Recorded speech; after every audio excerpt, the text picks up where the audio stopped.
de la foi que nous avons placé dans les principes et les valeurs que nous partageons, ceux que je viens ici invoquer. Mais que cette intervention se tienne alors, jour après jour, que la ville de Goma demeure sous occupation illégale des forces rwandaises et que Kigali n'a toujours pas été sanctionnée par ses alliés les plus puissants, dont l'Union européenne, prouve que notre souffrance n'a ni ému les cœurs ni éveillé les consciences des décideurs.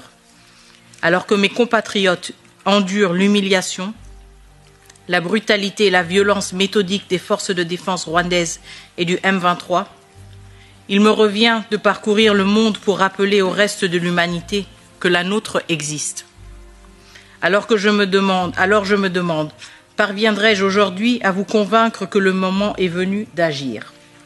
Comme vous le savez, depuis la nuit du 26 au 27 janvier 2025, la ville de Goma, capitale provinciale du Nord Kivu, a été victime d'une agression, d'une violence inouïe de la part de la coalition des RDF et du mouvement terroriste M23. Cette attaque, préméditée et coordonnée, constitue une violation flagrante du droit international et une menace directe contre la paix et la sécurité en Afrique centrale.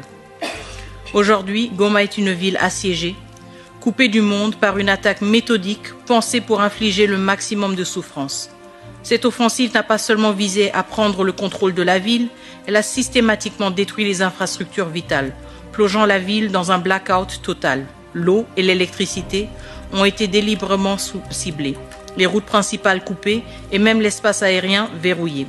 Plus aucun convoi humanitaire, aucune évacuation médicale, aucun personnel d'urgence ne peut entrer ou sortir autrement qu'en passant par le Rwanda, l'occupant de fait de Goma, devenu maître absolu de qui reçoit de l'aide et quand.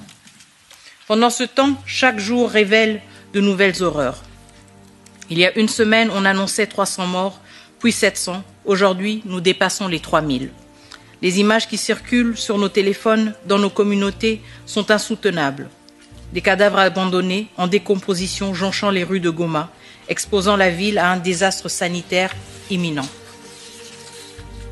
Et dans ce chaos, une rumeur persistante s'élève. Le Rwanda et le M23 orchestreraient le retour de populations déplacées, vantant un rétablissement de la stabilité.